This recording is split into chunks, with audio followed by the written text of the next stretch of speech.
कभी पश्चिमी यूपी में बसपा का प्रमुख चेहरे के रूप में जनता के बीच जाने माने वाले ब्राह्मण नेता रामवीर उपाध्याय ने अब बसपा का दामन छोड़ भाजपा का चोला ओढ़ लिया है। मकर संक्रांति पर सूर्य की दिशा बदलने के साथ ही इस बड़े राजनेता ने अपनी दिशा भी बदल दी है। रामवीर उपाध्याय की राजनीति किस तरह परवान चढ़ी और रामवीर उपाध्याय ने कैसे अपने राजनीतिक सफर को शुरू किया, यह सब हम हमारी खास पेशकश राजनीतिज्ञ में जानेंगे। वर्ष 1996 से कभी विधायक तो कभी मंत्री बनते चले आ रहे रामवीर उपाध्याय ने अब भाजपा का दामन थाम लिया है, जिसकी एक खास वजह भी है।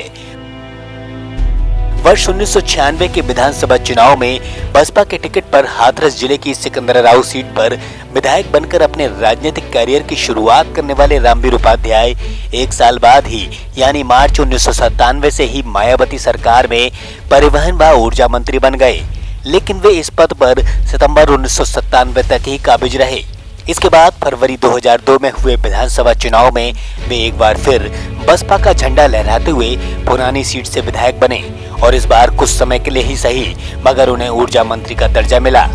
वे मायावती सरकार में 2002 से अगस्त 2003 तक ऊर्जा एवं चिकित्सा शिक्षा मंत्री पद पर आसीन रहे। इसके साथ ही उन्हें सरकार में समिति का सदस्य भी बनाया गया। बहुजन समाज पार्टी के ये कद्दावर नेता साल 2007 में हुए विधानसभा चुनाव में तीसरी बार उसी सीट से विधायक चुने गए, लेकिन इस बार चुनाव जीतते ही मायावती ने उन्हें ऊर्जा मंत्री के पद पर आसीन कर दिया और यूपी में बसपा का यह प्रमुख ब्राह्मण चेहरा साल 2007 से साल 2012 तक मंत्री की गद्दी पर राज करता रहा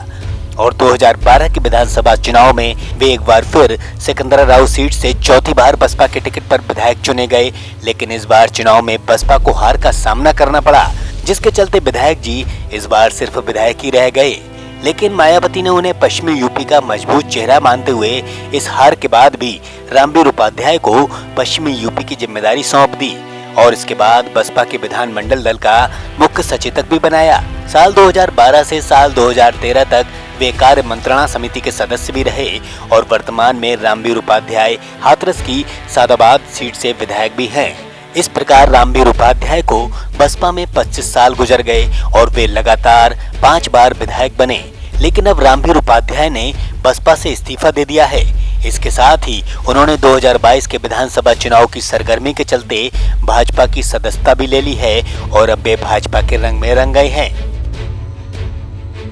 1 अगस्त 1957 में हाथरस के बामोली में जन्मे रामवीर उपाध्याय ने मेरठ विश्वविद्यालय से MA LLB की शिक्षा ग्रहण की और शुरुआत में वे कृषि वकालत के पेशे से जुड़े रहे और वकालत के दौरान ही उनका ध्यान राजनीति की तरफ आकर्षित हुआ और धीरे धीरे वे बसपा में सक्रिय हो गए और 1996 में उन्होंने बसपा से अपने राजनीतिक करियर की शुरुआत की। तो वहीं रामवीर उपाध्याय की पत्नी सीमा उपाध्याय भी साल 2009 में लोकसभा में यूपी की फतेहपुर सीकरी सीट से सांसद रह चुकी हैं। हमारी खास पेशकश राजनीतिज्ञ में फिलहाल इतना ही। आगे फिर हम किसी और राजनेता के बारे में उसकी बायोग्राफी से आपको अवगत कराते रहेंगे।